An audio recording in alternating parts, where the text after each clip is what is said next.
Welcome to the Healthcare Leadership Experience radio show with your host, Lisa Miller. Lisa is an entrepreneur, inventor, advisor, and founder of Vi Healthcare Consulting, the leading healthcare advisory and analytics firm, helping hospitals accelerate their margin improvement goals. Lisa loves to think differently and collaborates with leaders and their teams to solve challenges and to create new, innovative approaches that impact the clinical and business side of healthcare. Our show will bring you leaders and innovators within healthcare and across multiple industries. Be a part of the discussion that will give you a unique perspective, deep insights, and roadmaps to successfully help you navigate the clinical, financial, and operations of healthcare. Your show starts now. Hello, you're listening to the Healthcare Leadership Experience on Healthcare Now Radio. I'm your host, Lisa Miller.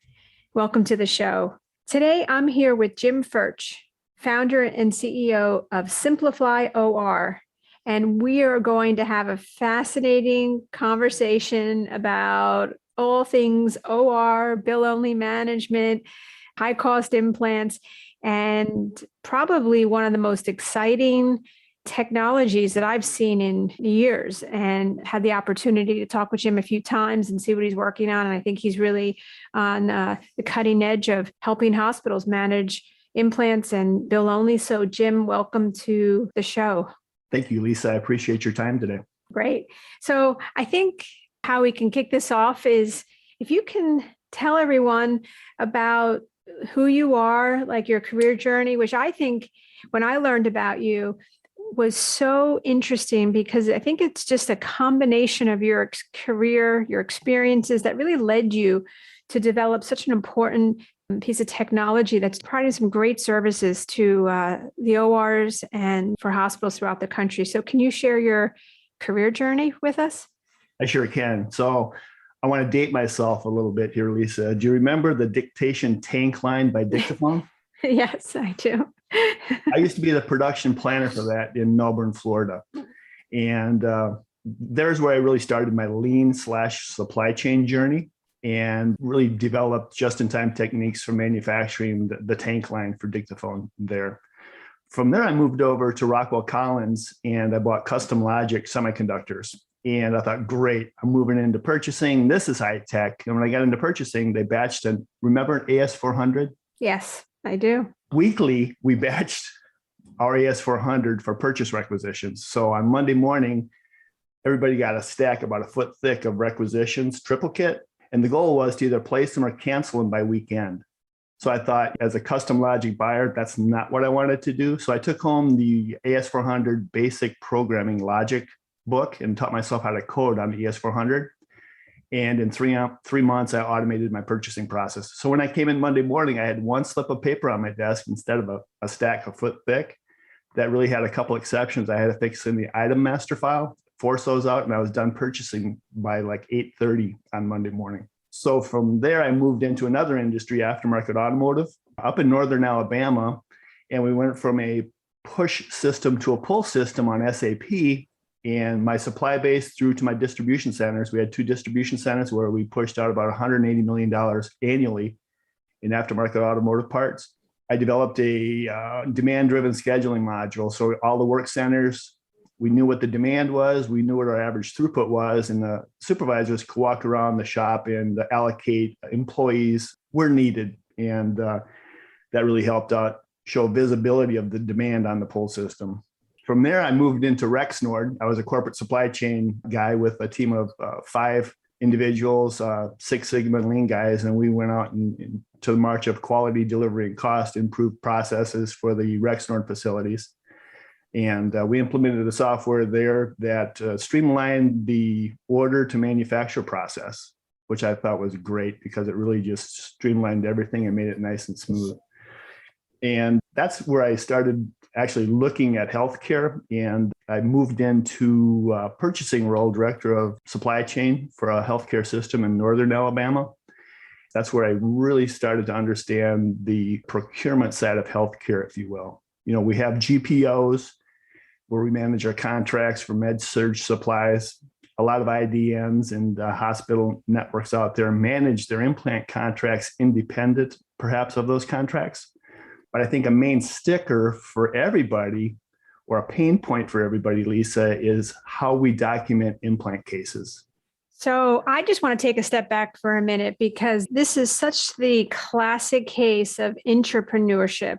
And it's a topic that I really love because there's so many entrepreneurs within organizations that really move their organization to a next level, whether for process or ensuring any kind of leakage. And these are the kind of things that we want to encourage people to do, to be entrepreneurs, but to do that in an organization. And later on this year, we're going to be doing a larger segment on entrepreneurship, which I think the innovation and the creativity and the willingness of leadership to say, here's some money, go think through some of your challenges and create some things, I think would have some of the biggest gains for hospitals.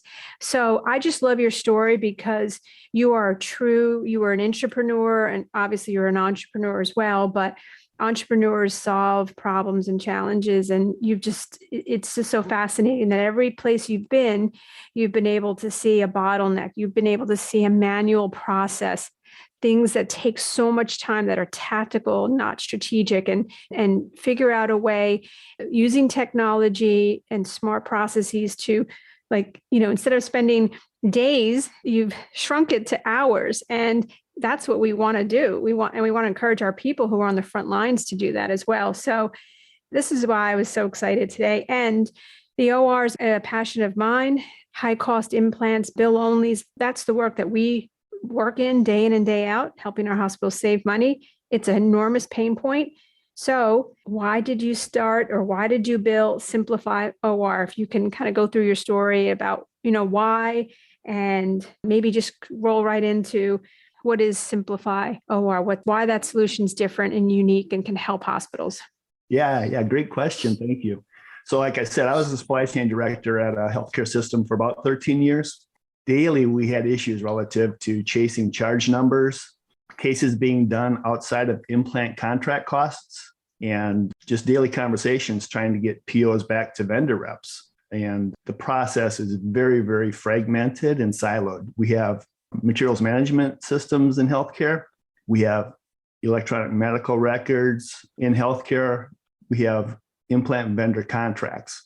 And today, none of those are connected, Lisa. They're all siloed systems. So we're not, from my background, I looked at that process, and then I went to the marketplace trying to find something that solved the interoperability problems that we have between implant vendor contracts, materials management systems, and EMRs.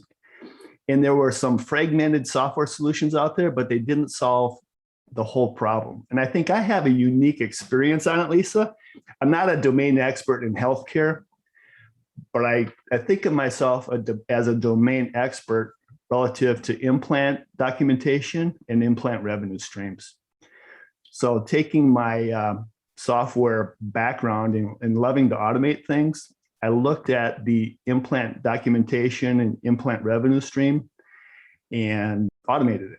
So in today's world, in a value stream map in today's world, if that implant's not on contract, not in the item master, not in the charge master file, that can be up to 23 touch points between 3 departments and 5 individuals that really have to look at that piece of paper to get it right for that implant case. Okay.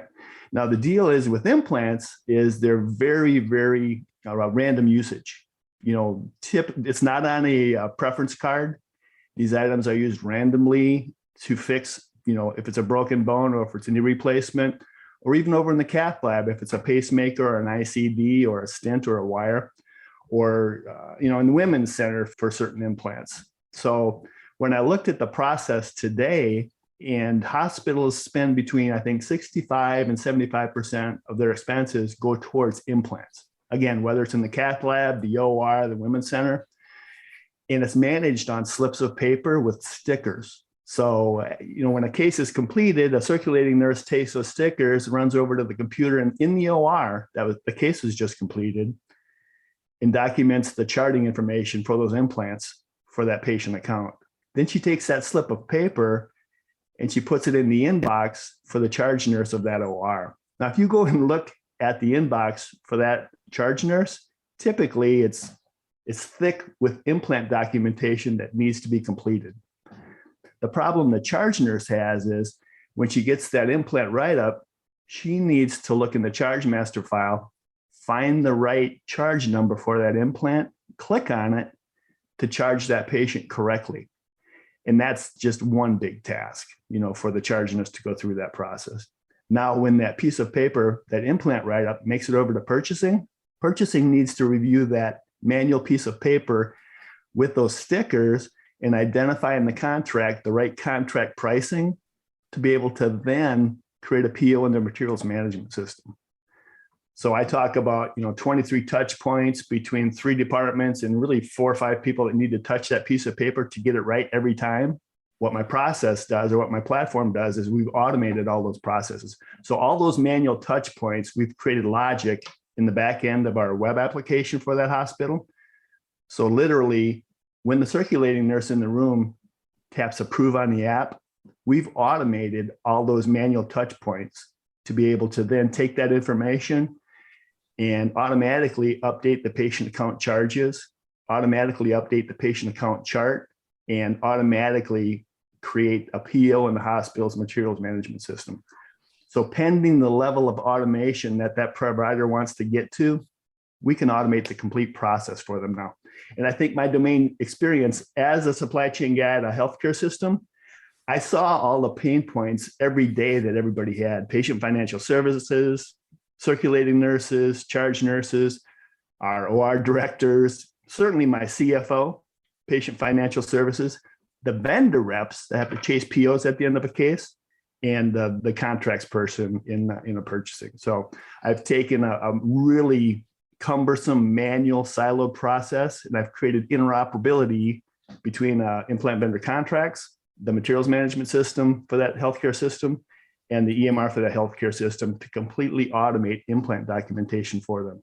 So I'm going to jump in for a minute because you've said so many amazing things, and I've had, again, the opportunity to kind of talk through what you're working on. And I think there's a couple of aspects to this, because I actually don't know if the C-suite, the CFOs know how many problems exist with this bill-only management process.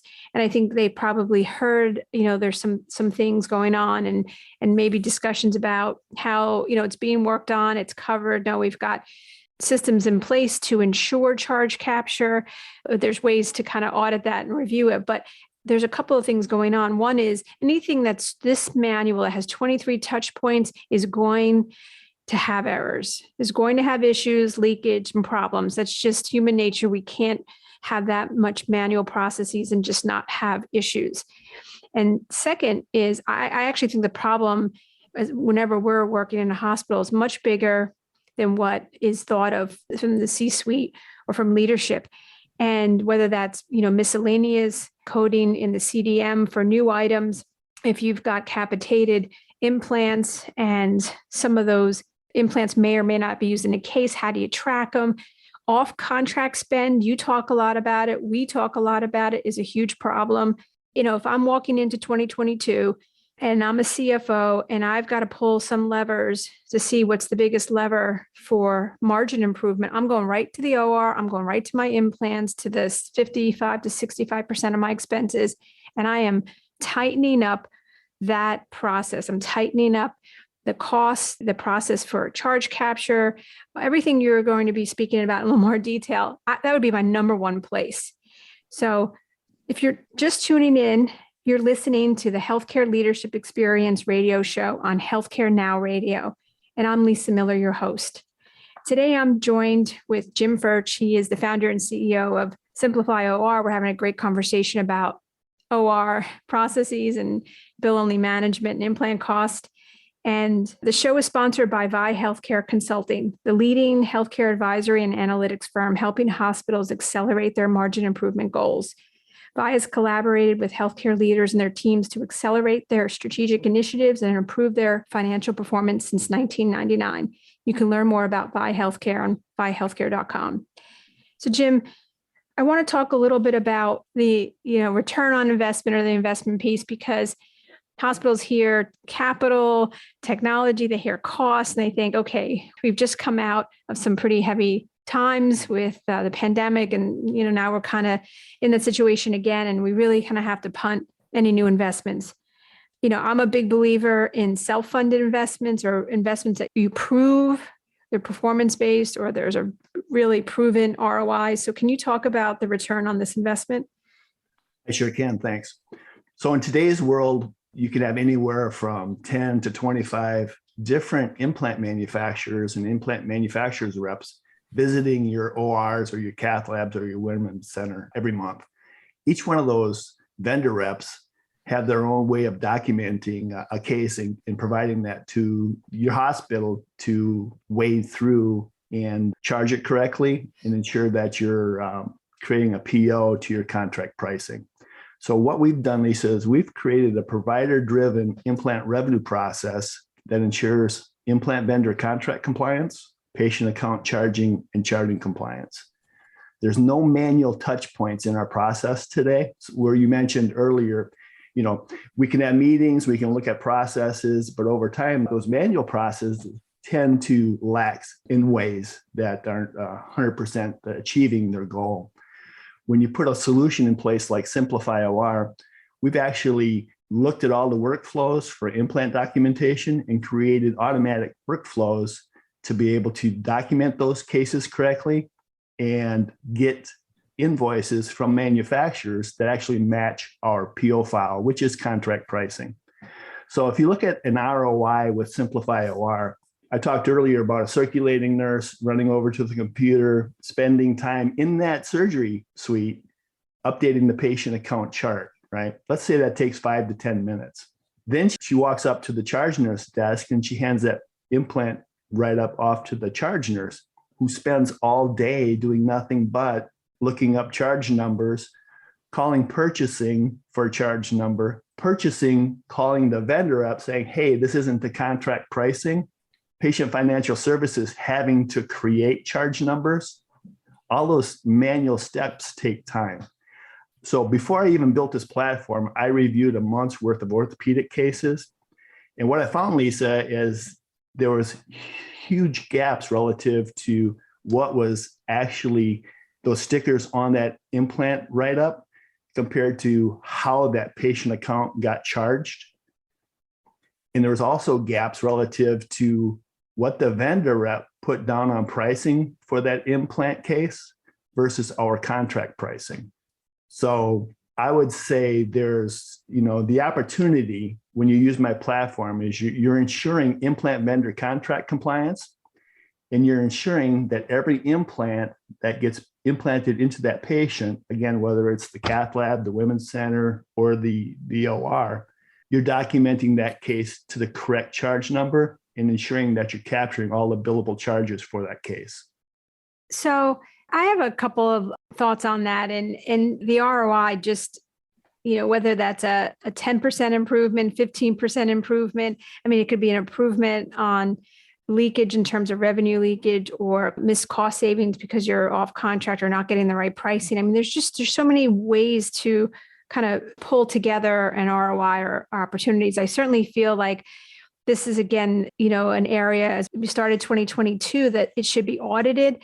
Hospital leaders should really kind of, whether you can do that internally or you want to bring on a company like Vi, we could help kind of audit that process to see where those gaps are. And certainly, working with you, Jim, on understanding how a proven technology based on an audit can really improve and close those gaps. I think that's really important because proven technology will help us as we have staffing issues, as the margin constraints continue to kind of challenge us.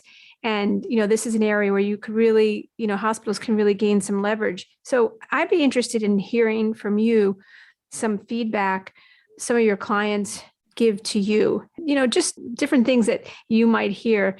I'm sure, there's a relief, not having to do as much paperwork, or this is all down the back end. I mean, kind of give me some of your frontline experience on what those users say to you once this is put in place in a hospital.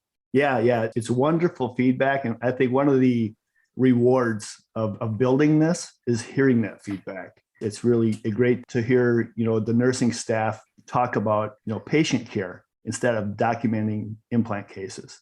It's wonderful to, for my supply chain folks, not to be arguing with vendor reps over costs for implants that were put in last week, right? So all those manual touch points are really benefit the charge nurses, the circulating nurses, because they're not spending that time documenting cases. They can spend that time with more orthopedic cases and more implant cases. And on the flip side of that, Lisa, most of the distributors for implants have phone calls weekly with their regional sales reps. And the reps that used our platform loved it because as soon as the case was completed, when the nurse approved the case on the application, we automatically send a CSV file to the vendor or the distributor or both with the case usage and the contract costs.